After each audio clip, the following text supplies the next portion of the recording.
বন্ধুরা, আজ আপনাদের জন্য একদম নতুন করাকডির গল্প নিয়ে হাজির হলাম। গল্পটি শেষ পর্যন্ত শুনলে তোমাদের পানি বেরিয়ে যাবে, আর তোমরা হাতের কাজ করতে বাধ্য হবে। চলুন তাহলে গল্পটি শুরু করি। বেশ কয়েক বছর আগের কথা, বকশী বাজারের কলেজটায় সেই সময় সেকেন্ড ইয়ারে পড়তাম। শুভ আর আমি দুইজনেই ফুল টাইম ব্যাচেলর এবং সিঙ্গেল। সেই বছর ঢাকায় তক্তা ফাটানো গরম পড়ল, পাবলিক কয়েকবার সিদ্ধ হওয়ার পর ভাজা ভাজা হইতেছিল। এমন গরম পড়ছিল যে হিজবুন্নাহার মাইয়ারাও জি পয়ডা শরীর ঘামে ভিজাইয়া ক্লাসে আসা শুরু করছিল।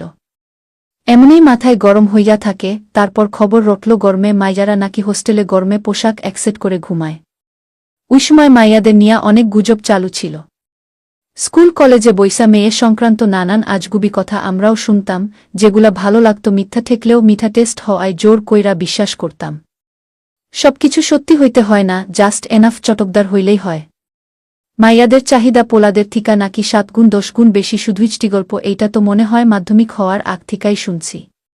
পরে যখন অ্যাকচুয়াল চেডি মাইজাগো লগে ইন্টারাকশনের সুযোগ হইল তখন বুঝছি শালা কারে কয়। মাইয়ারা যদি জাস্ট অর্ধেক ইন্টারেস্টেড হইত তাতেই দুনিয়াতে যুদ্ধ বিগ্রহ ডিভোর্স ব্রেকআপ 10 ভাগের 1 ভাগে নাইমা আসত। যারা এই গুজবটা ছড়াইত হালারা শিওর সারাজীবন উপোস কইরা কাটাইতেছে, বিয়া আর হই নাই। তবুও গরমের দিনের গরম খবর শুনতে শুনতে শুভ আর আমি অস্থির হইয়া উঠলাম। রাতভর বিদেশি ভিডিও দেখা মাথা গরম হইয়া যাইত। শুভ কইল, চল দোষ মেয়েদের সাথে প্রেম নিবেদন কইরা ঠান্ডা হইয়া আসি, নাইলে পড়াশোনা চাঙ্গে উঠতাছে। বকশীবাজারের হোলটাতে ওই সময় মাইজা নিয়া ঢোকা যাইত। আমরা এর আগেও কয়েকবার মাইজা নিয়া ঢুকছি। জাস্ট ড্রেস আপটা ভালো হইলে কারো কিছু বলার নাই। আর সিনিয়র ভাইরা তো একরকম বউ নিয়াই থাকত। বাথরুমে আপুগো লগে দেখা হইলে নিজেরাই লজ্জিত হইয়া যাইতাম। ঢাকা শহরে ওই সময় থিকা প্রায় সব জায়গাতেই মেয়ে পাওয়া যায়। বিএনপি আমলে মোল্লারা গিয়া টানবাজার ভাইঙ্গা দেওয়ার পর পুরা ঢাকায় মেয়েদের ব্যবসার মার্কেটে পরিণত হয়েছিল। বাঙালির মোটা বুদ্ধিতে ধরতে পারে নাই। এসব চলে কারণ মেয়েদের প্রচুর কাস্টমার আছে, supply demand. Tanbazar English road ভাঙা না ভাঙাতে কিছু যায় আসে না। পৃথিবীর কোনো দেশে কোনো সময় আইন কইরা মেয়েদের ব্যবসা থামানো যায় নাই। বরং যেইখানে আইন বেশি সেইখানে পুরুষ লোকের চাহিদা পূরণ করার জন্য আরও নৃশংস অমানবিক উপায়ে মেয়েদের ব্যবস্থা হয়েছে। শুভ আর আমি অবশ্য চিন্তিত না হইয়া সন্ধ্যার সময় ধানমন্ডি লেকের আশেপাশে কুড়িগ্রাম থেকে আসা 20 বছরের কমলাদের টহল দিতে গেলাম। এ যুগে কলেজ গার্লের চাইতে ভিলেজ গার্লের কদর বেশি। গরমে লেকের পাড়ে হাজারে হাজারে মানুষ। কোনটা যে মেয়ে চিনাই মুশকিল। পরিচিত লোকও থাকতে পারে। শুভ সাবধানে কয়েকবার হাতছানি দিলে একটা মাইজা আইসা বলল, কত দিবেন? তুমি কত কইরা লিতেছ? চেহারা ভালো না, দামেও বনল না। আমরা আগাইজা গেলাম। বাদাম চিবাইতে চিবাইতে হাঁটতে হাঁটতে 8:30টার মতো বাজে লাস্ট। মেয়েটারে ছাইডা দিতেছি, একটা চ্যাংডা পোলা আইসা কয়, বস, কাউরেই মিলল না? আমার কাছে স্পেশাল মেয়ে আছে। কি স্পেশাল? ইডেন, লালমাটিয়া। ধুরো, ওগুলা খুঁজে কে? অরিজিনাল গ্রামের মাইয়া থাকলে বল। খরচ বেশি পড়ব বস। দরাদরি হইতে হইতে পোলাটা অন্ধকারে হারাইয়া গেল। আমরা তো মহাবিরক্ত। 15-20 মিনিট পরে রিকশায় কইরা আইসা বলে, বস, আপনি গলিগা নিয়া আসলাম। আমরা তখন আবাহনী ক্লাবটার দিকে চইলা আসছি। স্ট্রিট লাইটের আলো মাইয়াটারে দেখতেছি। মাইয়াটা কোমরে হাত দিয়া দাঁড়ায়া আছে। শুভ কইল, শুনো, এর আগেও ছেডি কইয়া হিজডা ধরায়া দিছে। দালাল কয়, বস, পছন্দ না হইলে নিবেন না, টিপটুপ দিয়া দেখেন, ঢাকায় আসছে 1 মাসও হয় নাই। শুভ ছেডির কাছে গিয়া গায়ে হাত দিয়া বলল, হু, ঠিক আছে। শুভ টাকা পয়সার ঝামেলা মিটাইতেছে, আমি স্কুটার নাইলে মিশুক দেখতেছি। তখনই নারীকণ্ঠের ডাকটা শুনলাম, আরে সুমন ভাইজানা, এখানে কি করেন? আমি থতমত খাইয়া গেছি, কে রে আবার চিনা ফেলল। সামনের ফ্ল্যাটটায় একটা রিকশা থামছে, একটা মাইজা নামল, সেই ডাক দিছে। আমি কাষ্ঠ হাসি দিয়া বললাম, আনুষ্কা কেমন আছো? আনুষ্কারে প্রাইভেট পড়াইছিলাম বছরখানেক। মাস 6 আগে শেষ করছি। ধানমন্ডির কোচিংয়ে গিয়া পড়াইতাম। ওর বাসা যে এখানে জানা ছিল না। আনুষ্কা রাস্তার এই পাশে আইসা বলল, ভাইজা, আপনি ফোন ধরেন না, নম্বর চেঞ্জ করে আপডেটও করেন নাই। আমি কইলাম, আসলে যেইটা হইছে, অর্থ সংকটে ছিলাম, এয়ারটেলে বাকি পইডা গেছিল। টেলিটকে গেছিলাম। তোমার খবর কি, কোথায় ভর্তি হইছ? এদিকে শুভ মেয়ে আর স্কুটার নিয়া ওয়েট করতাছে। আনুশকারে যতদূর সম্ভব না বুঝতে দিয়া ঝাইডা ফেলতে চাই, কিন্তু মেয়ে মানুষ চেহারা দেখলেই চিন্তা ধইরা ফেলে, বলল, ওনারা কি আপনার সাথে? আমি না কুইতে গিয়াও হ্যাঁ বইলা ফেললাম, হ, আমার ফ্রেন্ড আর কাজিন। তাহলে ভাইজা বাসার সামনে থেকে ফিরে যাবেন না, ওনাদের নিয়ে উপরে আসেন। আমি কইলাম, না, আজকে সময় নাই, আরেক দিনে আসুম নে। কিন্তু আনুশকা ছাড়ার পাত্র না, সে কি কিছু টের পাইছে। কোচিংয়ে থাকতেও মহা ত্যাদর ছিল মাইজাটা। স্কুটিওয়ালা মেজাজ চড়ায় বলল, আপনি গো সময় লাগলে ছাইডা দেন ভাই, আমার খেপ মারতে হইব। এমনকি দালালটাও অন্ধকার থিকা বাইর হিজা আইসা দাঁত কেলায় হাসতাছে। আনুশকা বলল, সুমন ভাই, আপনার ভয়ের কিছু নাই, আব্বু আম্মু বাসায় নেই, উপরে চলেন। সিডি বাইয়া দোতলায় অগো ড্রয়িং রুমের ঝকঝকে আলো, চোখটা ঝাপসা হয়ে গেল মনে হইল। আনুশকা শুভর দিকে তাকায়া বলল, উনি আপনার ফ্রেন্ড তাই না? উনি কি সেই শুভ? খাইছে শুভর নামও দেখি মনে রাখছে। আর কি কি গল্প চাপা মারছিলাম আমার তো নিজেরই মনে নাই। আমি ঢোক গিলা বললাম, ও হইতেছে শুভ, তুমি ঠিকই চিনছ দেখি। মাইজাটারে দেখাইয়া কষ্ট কইরা বললাম, ও হইতাছে আমার কাজিন। একটু দূর সম্পর্কের আর কি, ঢাকায় নতুন আসছে, মাইজাটা একটা ভালো জামাও পইডা আসে নাই। অথেন্টিক ওদের ড্রেসে ঘুরতাছে। আনুশকা চাপা হাসি দিয়া বলল, বসেন আপনারা।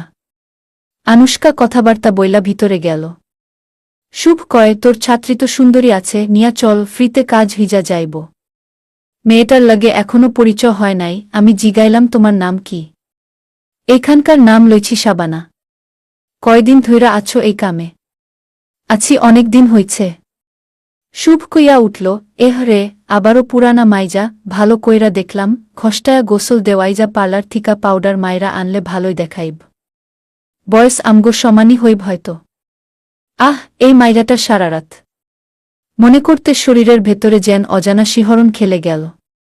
শুভরে কইলাম, অরে নিয়া একটা গোসল দিয়া রুমে ঢুকানো উচিত। শাবানারে কইলাম, সাজুনি গুজুনি নিয়ে আসছ তো? শুভ বিরক্ত হইজা কইল, তুই এখানে আইসা টাইম লস করাইতাছ, ওয়েট করতাছি কিল্লিগা। আমিও বিরক্ত, দরজার কাছে গিয়া পর্দার বাইর থিকা বললাম, আনুশকা, আমাদের যাইতে হবে, একটু কাজ আছে, আরেক দিন সময় নিয়ে আসব। আনুশকা ভিতর থিকা আইসা বলল, ভাইয়া দাঁড়ান, জাস্ট কফি খেয়ে যান। মাইজাটা মুখটুক ধুইয়া সুন্দর হইজা আসছে। লোভা লাইগা যায়, কিন্তু এইসব লোভ বাড়াইতে নাই। ঢাকা শহরে ওয়েল অফ এইসব মেয়েদের গায়ে হাত দিলে রক্ষা নাই। আমার গোষ্ঠীরে জেলে ঢুকায়া রাখব। সরকার, আর্মি, পুলিশ, সুশীল সমাজ, মানববন্ধন, এমনকি টেলিভিশন সেটটাও আইসা হোগায় গাদন দিয়া যাইব। এর চেয়ে শাবানারে গিয়া ইচ্ছামত মনের সমস্ত আশা পূরণ করব। ওরকম হাজার হাজার শাবানার সাথে কাজ করলে কেউ বাধা দিতে আসব না, বরং উৎসাহ দিতে পারে। আনুশকা কইল, ভাইয়া একটু কথা ছিল, আপনি কি ভিতরে আসবেন? আমি ওর পিছে পিছে যাইতে যাইতে কইলাম, কি কথা? ওই মেয়েটা কি সত্যিই আপনার কাজিন? আমি মনে হয় জানি ওকে। আমি দেখলাম ধরা খায়া গেছি। এইসব জায়গায় ফার্দার মিথ্যা বইলা নিজের কবর খোঁড়ার মানে হয় না। ম্যান এনাফ হইজা সত্যটাই বলা দরকার। আমি কইলাম, ও আচ্ছা, তাইলে তো বুঝতেই পারছ, চলে যাই এখন। না, আপনি ঠিক করে বলেন, আপনারা কি এখান থেকে ভাড়া করলেন? হ্যাঁ। কোথায় নিয়ে যাবেন? এইগুলা কি তোমার জানা খুব দরকার? খুবই দরকার। কি করবেন ওকে নিয়ে? জানি না, হলে নিয়ে যাব ভাবতেছি। তারপর যা হয় হবে। আমার এমন কোনো অমানুষ না যে খারাপ কিছু করব। আপনাদের অনেক মজা তাই না? আনুশকারে অনেক দিন পড়াইছি, যেইটা হয় আর কি, প্রায় সব ব্যাপারেই ফ্রি হইজা গেছিলাম। একজোড়া উঠতি তরুণ তরুণী 1 ফুট দূরত্বে বৈশা সপ্তাহে 3 দিন 2 ঘণ্টা আড্ডা দিলে তেমন কিছু আর বাকি থাকে না। কোচিং সেন্টারে আরও অনেক লোকজন থাকে বইলা হাতে স্পর্শের বাইরে কিছু করা হয় নাই। কিন্তু মানসিকভাবে মনের সমস্ত আশা পূরণ করেছি। আমি উত্তর দিলাম, তোমাকে আর নতুন কইরা কি বলবো? পুরুষ মানুষের বেশ কিছু জরুরি প্রয়োজন আছে, না মিটাইলে পাগলা কুকুর হয়ে যাব। এগুলা তোমাদের মেয়েদের মাথায় ঢুকবে না। আমার খুব কৌতূহল হয়, মেয়ে হয়ে যে কত কি মিস করছি। একটা সুযোগ পাইলে আচ্ছা মতো মনের চাহিদা মিটাতে পারতাম। আমি আর চোখে ওর দিকে দেইখা দীর্ঘনিশ্বাসটা হজম কইরা বললাম, বেশ তো, আমাদেরও কত কি হইতাছে, কিছু করার নাই। আমাকে সাথে নিয়ে চলেন, জাস্ট ওয়াচ করব। কোথায়? হলে?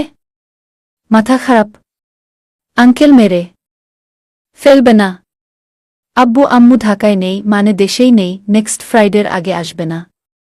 কাজের ছেড়ি আছে যে, ও তো বলে দিবে। না ওকে ম্যানেজ করা যাবে। আমি শুভরে গিয়া কুইতে ও তো লাফায়া উঠল। একটু ভাইবা কইল, হলে বেশি রিস্ক হইয়া যায় কি না ভাবতাছি। এই বাসা যদি ফাঁকাই থাকে তাইলে এখানে কাজ সারতে সমস্যা কি? কিন্তু আনুশকা রাজি হইতে চাইল না। স্কুটার ডাইকা 4 জন গাদাগাদি কইরা বক্সি বাজারে গিয়া হাজির হইলাম। 10টা বাইজা গেছে প্রায়। পোলাপান ক্যান্টিন থিকা খাইয়া বাইর হইতাছে। খুব খারাপ সময়। চোরের মতো ধুইকা সিডি পর্যন্ত গেছি, মাহফুইজার লগে দেখা। কইলাম, ছাত্রী, একটা জিনিস ফেলায় গেছিল, নিতে আসছে। শুভর রুমে ধুইকাই ছিটকিনি লাগায়া দিলাম। টেবিলটা ঠেইলা দরজায় দিলাম। জানালা আটকায়া বিছানার চাদর দিয়া ঢাইকা দিলাম। দরজায় অনেক ফাঁকফোকর আছে।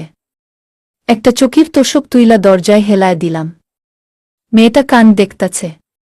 আনুশকা ভয় পাইছে মনে হইল। রিগ্রেট হইতাছে হয়তো। আমরা এর আগেও মেয়ে আনছি, নতুন কিছু না, তবে কোনোবার দর্শক ছিল না। পরিস্থিতি স্বাভাবিক করার জন্য শুভ সাবানোর লগে কথাবার্তা শুরু করল। নাম কি, বাড়ি কই, এই পেশায় কেমনে ঢুকল? মেয়েটি বলল, সে মেইনলি ধানমন্ডিতেই ওই সমস্ত সার্ভিস দিয়ে বেড়াইতেছে। বড় বড় ধনী লোকের বাসায় কর্তারা বিনোদনের জন্য কচি মাইজা নিয়া যায়। শুভ শুইনা উৎসাহ পাইজা কইল, নাম জানো কারো? ও নাম কুইতে পারল না, তবে জানাইল অনেক সময় কর্তা বউরে নিয়া বাসার কাজের মেয়েসহ অনেকে এই রাস্তায়। আনুশকা মন দিয়া শুনতেছিল। আমি ওরে সহজ করার জন্য কইলাম, তুমি কিছু জিগাইতে চাইলে জিগাও। শাবানা তার ব্যাগ থিকা স্টুডিওতে তোলা কয়েকটা ছবি দেখাইল। মাইয়াটা সুন্দর আছে। শাবান নিজেই কইল, আপনারা কি খালি গল্পই করবেন, আর কিছু করবেন না? শুভ কইল, সবকিছু হবে তো, এত তাড়াহুড়ার কি আছে? ঠিক আছে বইলা শাবানা উইঠা দাঁড়াইয়া তাই করল। আমি মেইন লাইটটা নিভায়া দেইজা খালি টেবিল ল্যাম্পটা রাখলাম। এরপর শুভ আর ওই মেয়েটা আর আমি অনুষ্কাকে নিয়ে পাড়ি দিলাম সেই সুখের রাজ্যে। বন্ধুরা, গল্পটি এখানে সমাপ্ত করলাম। গল্পটি ভালো লাগলে একটি লাইক, চ্যানেল সাবস্ক্রাইব করে রাখুন। দেখা হচ্ছে পরের ভিডিওতে। বাই।